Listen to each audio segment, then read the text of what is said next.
Ke arah memperkukuh kerjasama antara PDRM, sekolah dan masyarakat dalam menangani isu disiplin pelajar. Polis Sabah akan meneruskan program Town Hall Discussion bertajuk Pelajar dan Disiplin di mana silapnya ke seluruh negeri. Menyatakan komitmen ini, Pesuruhjaya Polis Sabah, Datuk Jauti Dikun yakin penganjuran program memberi impak positif khususnya kepada sekolah dan masyarakat. Kita dapati bahawa program ini amat baik berdasarkan respon daripada masyarakat dan kita akan meneruskan program ini pada masa akan datang di daerah-daerah lain dengan kerjasama daripada Jabatan Pendidikan Negeri Sabah. Beliau ditemui selepas menjadi salah seorang panel program berkenaan DIPD Ranau. Program merupakan lanjutan daripada mesyuarat permuafakatan Jabatan Pendidikan Negeri Sabah dan Jabatan Pendidikan Wilayah Persekutuan Labuan bersama PDRM pada Khamis lalu. Ia bertujuan membuka ruang perbincangan dua hala antara masyarakat dan warga pendidik untuk memperkukuh peranan bersama bagi membentuk sahsia pelajar. Lebih 500 orang hadir program ini. Bagi memastikan tiada anak Sabah tercicir menikmati akses pendidikan terbaik, kerajaan negeri terus memperkukuh agenda pendidikan dengan melaksanakan pelbagai insentif pendidikan.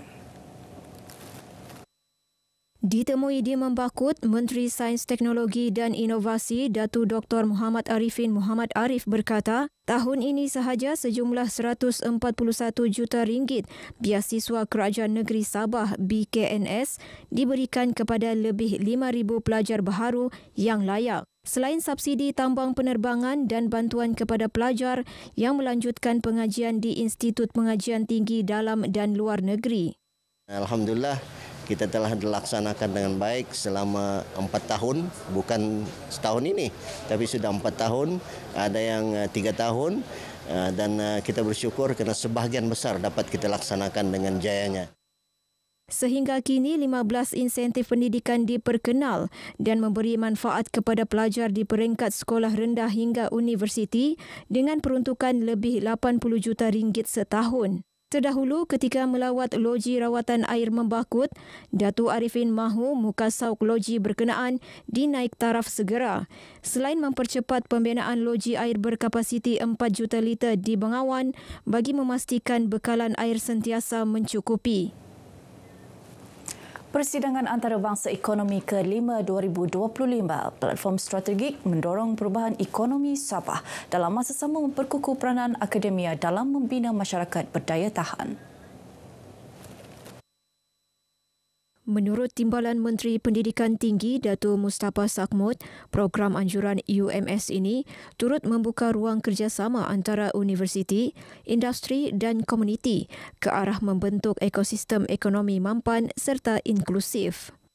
Konferensi ini penting untuk kita mengangkat isu-isu ekonomi yang melatari region ini dan bagaimana kita UMS terutamanya dan juga universiti yang lain di Sabah ini terlibat sama dalam menjana idea bagaimana untuk kita satunya mengangkat Sabah sebagai hub ekonomi di rantau ini.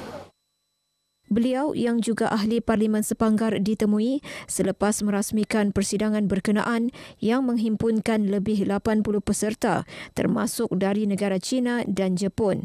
Hasil perbincangan dalam persidangan ini akan diterjemahkan kepada dasar dan inovasi yang mampu menyokong agenda Malaysia Madani serta rancangan Malaysia ke-13.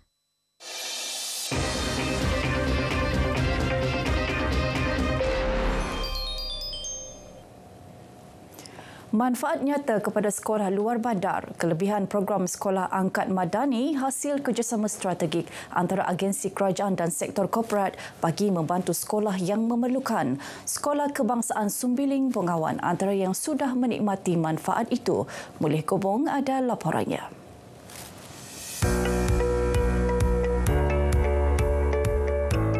Sekolah dalam daerah Membakut ini terletak kira-kira 82 km dari kota Kinabalu. Dengan keluasan 0.46 hektar, sekolah luar bandar ini memiliki 170 pelajar dari kampung sekitar. Projek di bawah program Sekolah Angkat Madani ini dimulakan pada 29 Ogos, siap sepenuhnya pada 12 September 2025. 2 minggu lebih awal daripada jadual. Program ini dilaksana dengan kerjasama Majlis Keselamatan Negara MKN menerusi peruntukan RM100,000 khusus untuk kerja baik pulih dan naik taraf fasiliti sekolah. Dengan cara ini, kita rakyat khususnya cikgu-cikgu dan murid-murid dapat menikmati faedah secepat mungkin tanpa melalui proses yang rumit seperti dulu.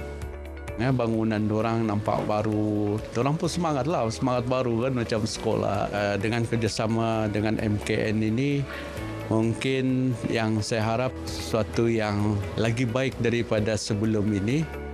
Program ini turut disambut baik oleh ibu bapa yang kini yakin terhadap masa depan anak-anak mereka. Sekarang ini sudah perubahan sebab ada penambaikan di sekolah inilah di atas segi bantuan-bantuan supaya anak-anak ini selesa untuk belajar. Program Sekolah Angkat Madani selaras dengan aspirasi reformasi perkhidmatan awam yang digerakkan oleh Perdana Menteri agar perkhidmatan kerajaan disampaikan dengan pantas dan berkesan. SK Sumbiling kini menjadi contoh kejayaan kerjasama antara agensi kerajaan dan komuniti setempat. Ia terbukti membawa perubahan nyata kepada pendidikan luar bandar. Dengan fasiliti lebih baik, sekolah ini kini bergerak ke arah masa depan yang lebih cerah demi keselesaan dan kejayaan generasi akan datang. Bagi MKN, keselamatan bermula dari minda dan hati rakyat. Dan di sini di peringkat sekolah, benih mula disemai. Muli Gabong, RTM.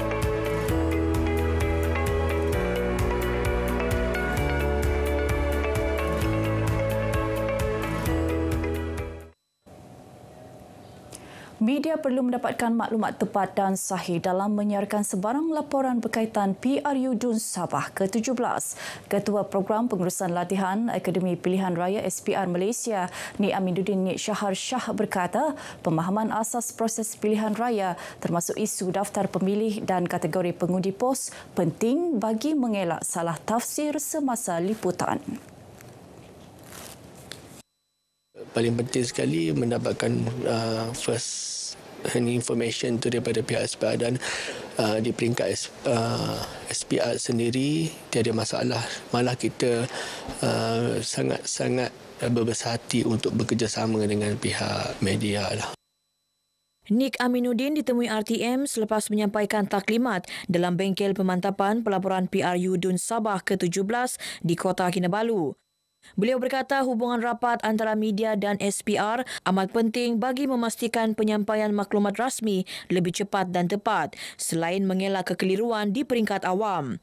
SPR akan meneruskan sesi taklimat bersama semua agensi media pada 28 Oktober ini bagi memperkukuh kefahaman dan memastikan pelaporan pilihan raya yang beretika dan berintegriti. Hanya rasa syukur dan terima kasih yang dapat dizahirkan Bintang Raup selepas impiannya untuk memiliki rumah sendiri tercapai. Beliau merupakan antara penerima Rumah Mesra Sabah Maju Jaya SMJ bagi kawasan Dun Merotai. Bagi Bintang, terpilih menerima Rumah Mesra SMJ ini merupakan satu anugerah besar sekaligus mengubah kehidupan mereka sekeluarga.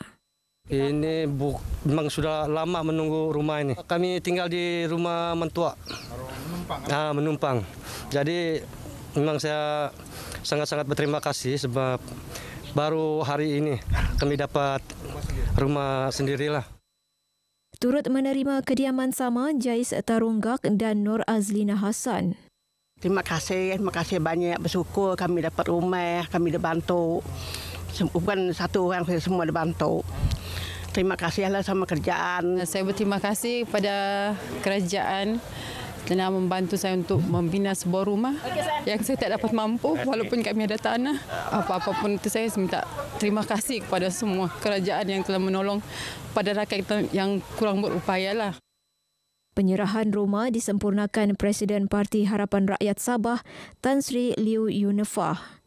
Inisiatif Rumah Mesra SMJ dilancarkan Kerajaan Negeri pada tahun 2022 dengan nilai sebuah rumah RM80,000.